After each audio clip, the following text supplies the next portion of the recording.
The Minnesota Vikings somehow went 13-4 last season after winning 11 one-score games. On paper, the Vikings looked pretty good, but there were a lot of problems. They are the only team in NFL history to win 12 or more games with a negative point differential. But first, thank you to DraftKings for sponsoring today's video. Guys, you already know what time it is. The finals are here, which means it's your last chance to get in on all the action this season with our partners over at DraftKings Sportsbook. DraftKings is bringing the high-stakes action to all new customers. New customers who bet just $5 get $200 in bonus bets instantly. Just download the DraftKings Sportsbook app today and use our code JDPROD when signing up. If you're wondering what you could use some of those bonus bets on, try out same-game parlays where you can combine multiple bets from the same game for a potential even bigger payout. If mobile sports betting is not yet available in your state, don't worry. You can still get in on all the fun with DraftKings Daily Fantasy, where they offer cash prize contests for almost every sport. Again, download the DraftKings Sportsbook app today. New customers use promo code JDPROD, bet $5 and get $200 in bonus bets instantly. That's promo code JDPROD only at DraftKings Sportsbook. Thank you again to DraftKings Sportsbook, and let's get back to the video.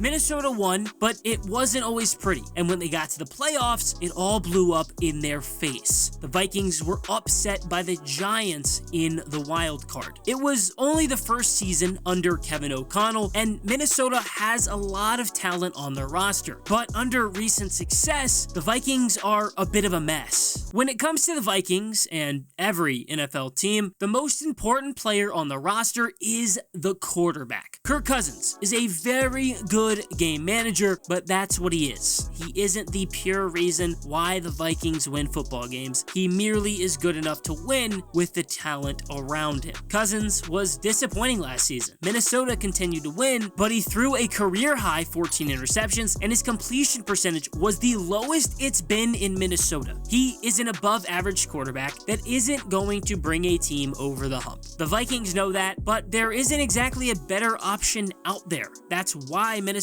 gave him a 2-year extension in 2020, and it's why he got another extension in 2022. But he will be playing on an expiring deal this season. I don't know what the future looks like for Kirk Cousins, but at some point the Vikings need to move on, and they know that. They have sort of dabbled in young quarterbacks before. Minnesota took Kellen Mond in the 3rd round in 2021, and he lasted all of a year with the Vikings. Well, the Vikings decided to take another swing at the draft in the 5th round on Jaren Hall. He started the past 2 seasons at BYU and is coming off of a pretty good year with 31 touchdowns to 6 interceptions. He is already 25 and is probably a backup at best in the league. The Vikings want to find a new quarterback, but I don't expect anything from him. It's going to be hard to find a guy that is actually better than Kirk Cousins. So in the meantime, keep Cousins and make sure the pieces around him are really good. When you look at the Vikings roster, it's not very hard to decide who the best player is. Justin Jefferson. It's only been 3 seasons, but that's all we need to know that he's on track to be a Hall of Fame wide receiver if all goes to plan. In 3 years, Jefferson already has 325 catches for 4,825 yards and 25 touchdowns. Last season, he won Offensive Player of the Year after leading the league in receptions and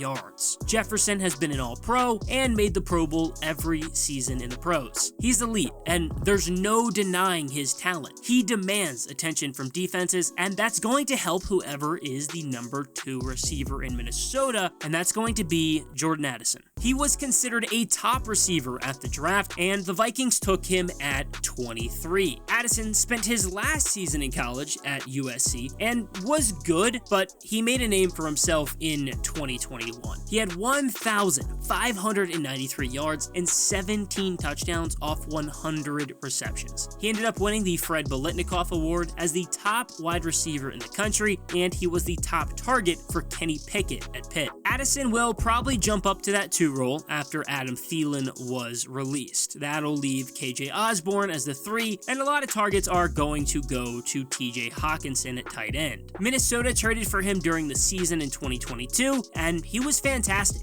He had over 500 yards in only 10 games with the Vikings. Past Justin Jefferson, you could make the argument that Christian Darrisaw is the second best player on the offense. The Vikings have a good line. It's top of the line, but it's good, and he's a huge reason why. He really broke out last year and allowed just 20 pressures all season. I'm a huge Darrisaw fan. He was at Virginia Tech while I was a student, and he was the best player on the 2020 roster, and that was a pretty bad team. But he was a bright spot, so I'm going to continue rooting for him in the pros. I will say, it's going to be weird not seeing Adam Thielen line up for the Vikings this season, but more change may be on the way in Minnesota. There is a very good chance that Dalvin Cook is released or traded before the regular season. Rumors are swirling, and it makes a lot of sense. There is no denying that Cook is a very good running back and has been since the Vikings took him in the 2nd round back in 2017. Injuries were an issue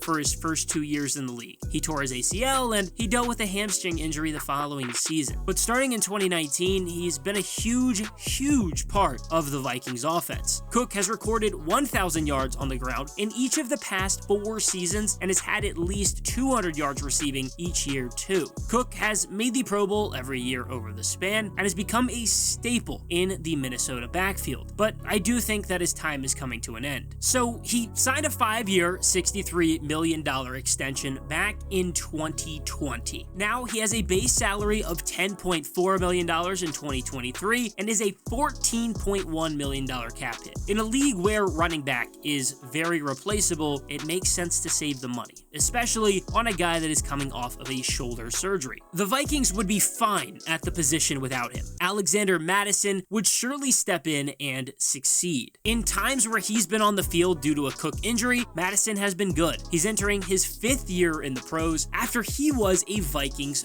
3rd rounder. Mattison had over 400 yards in each of his first 4 seasons, but saw less playtime in 2022 after Cook actually played in every game for the first time in his career. Mattison would take over that main role, and Minnesota has depth at running back already. They drafted Ty Chandler in the 5th round in 2022 and just selected Dwayne McBride out of UAB in the 7th round. Taking back-to-back running backs in the draft could signal that the Vikings have known the end is near for Dalvin Cook in Minnesota. I don't have a lot of worry about the Vikings offense, but that isn't the case for the defense. In fact, I'm extremely worried about the defense. It was terrible last year. Minnesota was 2nd to last in yards allowed. It felt like offenses were able to drive down on them consistently. It was disappointing in many ways, but it will look very different this season. Minnesota had 6 picks at the draft and went defense on 3 of them, the last of which was Jaquelin Roy, a defensive lineman out of LSU. Minnesota clearly liked him because they did trade up to get him. What matters more was the other 2 guys. The Vikings used 2 different picks on cornerback. USC's Mekhi Blackman went in the 3rd round, and then Jay Ward, another LSU guy, went in the 4th. Minnesota was also very active in free agency, trying to bolster up the defense. The biggest deal was getting Byron Murphy on a 2-year, $17.5 million